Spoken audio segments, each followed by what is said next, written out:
Welcome to the Create What You Speak podcast.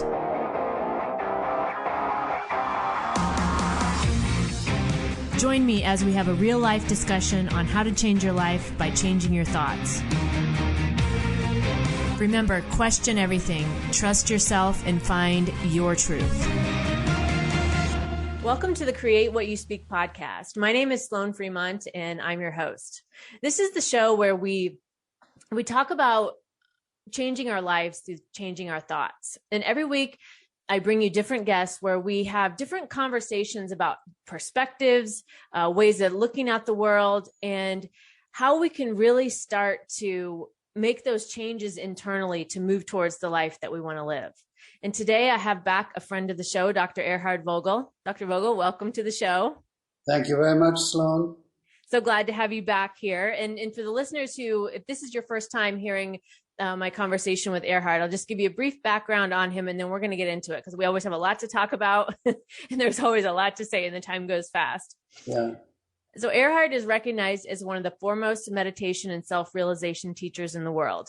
He is the founder of the Nataraja Yoga Ashram in San Diego. And if you've listened to our conversations in the past, you know Erhard's teaching method might be different than what maybe you're used to.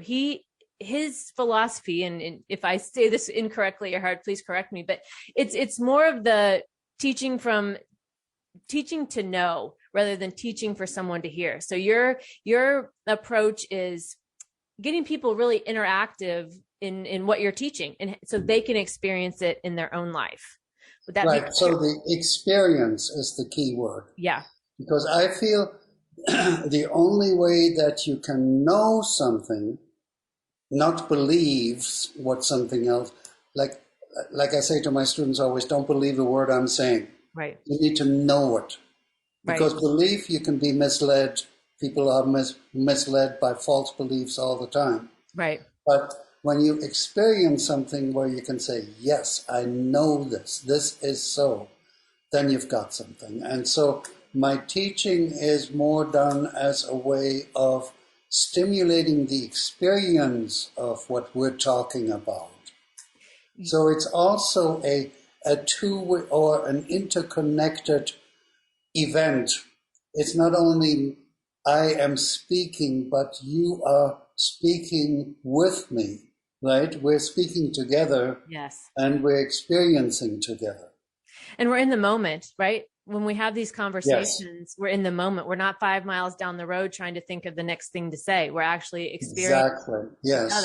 And that's what we invite the listeners to do as well. When they are listening to our shows, and this goes for anything, but we're talking right now about the show, actually experience this conversation with us. Yes, exactly.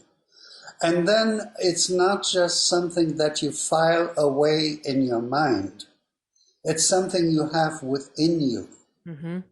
Mm-hmm. And so you like, sometimes I have students who want to take notes of things that I say in class. And I say, no, don't do that. Don't do that. Experience it. Then you have it with you. You don't have to memorize things. Right. Just, it's in you, And that also then stimulates, if it's in you, it stimulates you to live accordingly. Yes.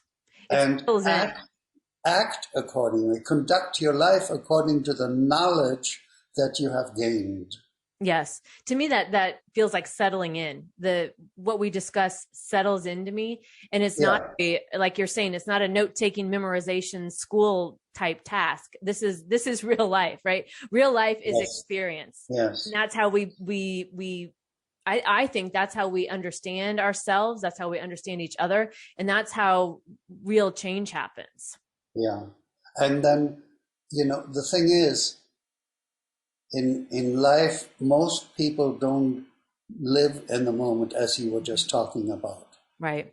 Because most people tend to live in terms of what they are, whatever the circumstances and conditions are. Those stimuli take their mind and their feelings and emotions outside of themselves to those stimuli, and then you respond to those stimuli with your feelings and your emotions and with your mind. You respond to those stimuli. Yeah. So You can do all of that and not relate it to yourself at all. It's almost like you're not involved. It's only your mind and feelings and emotions may be involved, if that. I had somebody today speak to me about not knowing what feelings are. Interesting. And so actually we talked about that last week too. And I told her to, look up what the dictionary says about feelings. Right. And I probably shouldn't have said that because she came with all kinds of notes and had written down like feeling sadness or frustration or joy or so. But she didn't know what feelings she had. Interesting. And that's not uncommon. I had somebody ask me this week if my feelings drive my behavior. And I said, absolutely. And I didn't really think that there was any other way to live than being driven by my feelings. Do you still feel that? Sometimes I do. Yeah. I feel like my feelings. Then you're in trouble. Depending on, but sometimes the feelings are good feelings and those good feelings are carrying me. And sometimes the feelings are not good feelings. And then those are the ones that pull me back. Right. Your feelings can mislead you. Mm-hmm. And I'm not saying not to feel your feelings. Right.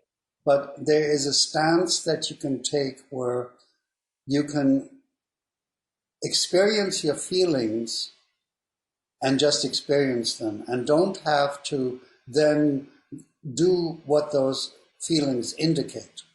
Yeah, like not get swept up in them. You could feel sadness, but you don't have to drag yourself through a sad day.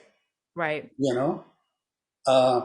You can be with the sadness and be okay with it and let it be, then it'll work itself through. But if you become obsessive about that sadness, you'll be repeating it with the experience of it within yourself over and over and over again and make that the modality for you. Yeah. And so what I realized with feeling like, let's say sadness or grief or whatever you might be experiencing, those in my earlier days, I would have tried to escape those types of what I would call negative feelings. I would have tried to do whatever I could to escape the feelings. Right.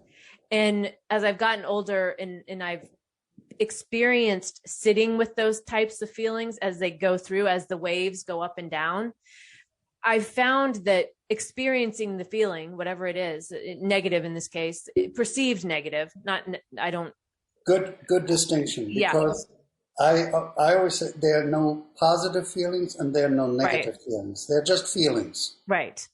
And sitting with those feelings and letting those waves come and go. And like you're saying, not always getting caught up with them, letting them be what they are. It felt like to me that they then go through me. They're not locked in or stuck in me. They're going through me, and it may be waves of that back and forth, but having that willingness to sit there with those feelings, as uncomfortable as they are, was a much better experience than trying to fight them off. Very good. I really agree with you. We have, there's something that I call the silent observer. Mm-hmm. Where you do what you were just talking about is you just sit there and be open to any feelings to flow through you, but you don't attach yourself to them. Yeah. So that's why it's important also to have, no classification of positive and negative feelings. They're just feelings. You let them flow through and don't hold on to them. Right. And then they go through you and they achieve what they're there for. And then you're open for whatever else comes next in the next moment. Right. And that living in the moment, as we talked earlier, being here, being present, because in that resistance to those feelings or wanting to escape the feelings, you're so far from the moment, right? If I was doing that, I was way down the road trying to get to a different place, or hurry up and make this happen kind of thing, which brought on, all kinds of other feelings on top of the one that I was trying to get away from. And Right. the person that you were talking about that said that they couldn't feel then, that's interesting to me, because I feel like I have a lot of feelings.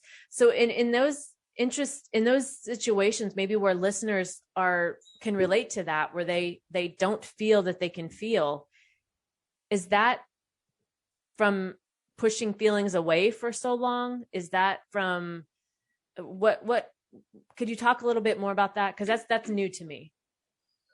Well, okay. Yes, you, the thing is, why would you push feelings away? Because they are a very rich source of experience, aren't they? Right. But it starts with that classification. These are bad feelings. These are sad feelings. These feelings hurt. Yes. That's the thing. Yes. First of all, everybody has feelings. Even Right. this person who doesn't know that she has feelings. Of course, she has feelings, but she has adopted the pose of automatically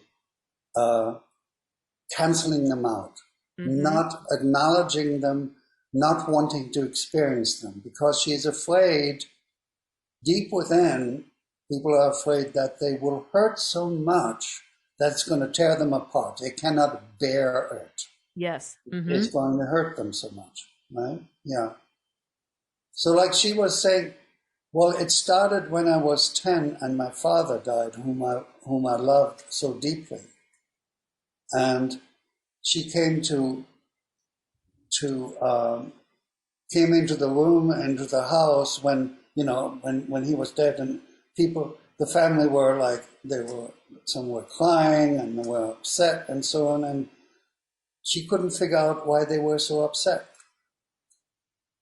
because somebody told her that a family member told her that her father has gone somewhere. He will be back eventually. Yeah. And so why is everybody so upset? She believed that. Okay. And it stayed that way. Even when she knew he was dead, she still had it in her that he will be back. He's just gone away for a little while. So this is totally contrary to the facts of the situation. Right. And that's what we do. Our feelings are meant to be a response, how we are responding to a certain situation, right? So it's a natural response if a loved one dies, that you are upset, that you're sad, that you hurt, and so on. But when you deny that, it's like you're chaining yourself to the feelings that you're denying, so that they're always with you. Yeah. And you have to keep on denying them. Yeah. And that energy of the denial, and even that, like you mentioned, the assignment of the meaning of the feeling. Right. And so here's another point that comes with that. In order to assign the title to the feeling, like this is a sad feeling, this is a feeling I don't want to have, how do you know? Well, you have to feel it, right? Right. And then only then can you deny it. But so if you don't want that, you have to deny all feelings before you can identify them. Right. So that's how you have a person who doesn't even know what a feeling is, let alone that she has feelings. Right. Right. And that's really sad. Yes. And I imagine a very difficult way to live life, because you're in constant battle with yourself. And I would imagine that's very exhausting to live that way. Well, it's a well-known fact that many people are out of touch with their feelings. Right. Would you say? Oh, for sure. I would say probably a majority. Yes, I totally agree. And so that's how that happens. Right. And it's almost, I don't know, I guess it depends on maybe how people grew up, but it's often encouraged to deny your feelings, right? Let's say like a corporate work environment.